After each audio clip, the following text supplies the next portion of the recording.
President Obama said the debt deal is not the one he would have preferred, and it's certainly not the big deal that Maya MacGuineas was holding out for either. She is president of the Committee for Responsible Federal Budget.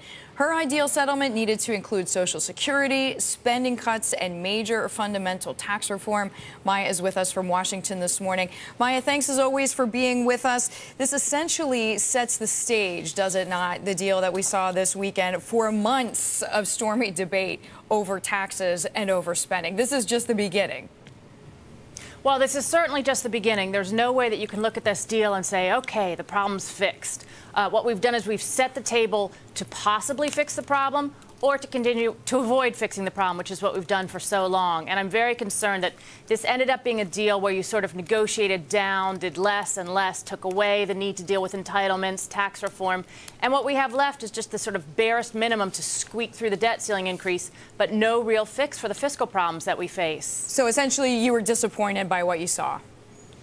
Well, anybody who's watching this needs to be relieved that we're actually lifting the debt ceiling and we're avoiding a default. But once you get past that obvious threshold, yeah, I find it very disappointing to go through this amount of negotiation, this kind of gut-wrenching roller coaster ride of are we going to get this done, and fail to use this opportunity to really force ourselves to put in place a credible plan that would stabilize the debt and fix the budget problem. It's a wasted opportunity, and given the way our political system operates, I'm not sure when we'll next come back to do this and really put together a credible plan. We need to do it quickly. Because, I mean, it's worth pointing out Social Security changes, Medicare changes. These were two big parts that a lot of people were looking for some sort of resolution on and essentially were shelved in this debate. There is no credible fix to our budget unless you deal with Social Security and Medicare front and center. And I would add to that we have to overhaul the tax code and deal with that. But if you avoid those, this is the kind of negotiation where you basically say, well, I'm going to do less. Well, I'm going to do less. I'm going to do less. I'm going to do less. And you come back with the absolute bare minimum, avoiding the pieces that are central to any deal. And I think we should keep in mind that markets are aware of that, too. I think that everybody's going to be relieved initially that we got a deal. But in terms of, is this something that really sets us on the right path? It's reassuring to markets, to the business environment. No, it's not going to be, because we know that our work here is not done. And the problem is, it's such a difficult task. We are unable to fix the problem this time.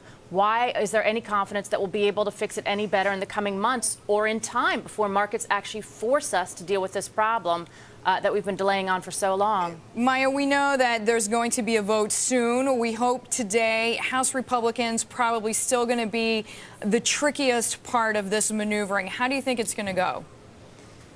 Well, I do think that we're going to pass this deal, but I think there'll probably be a few last-minute surprises. Nobody's going to come to this cheering that this was their first choice or even their second choice. There are likely to be a lot of holdouts, people who don't want to vote for this deal.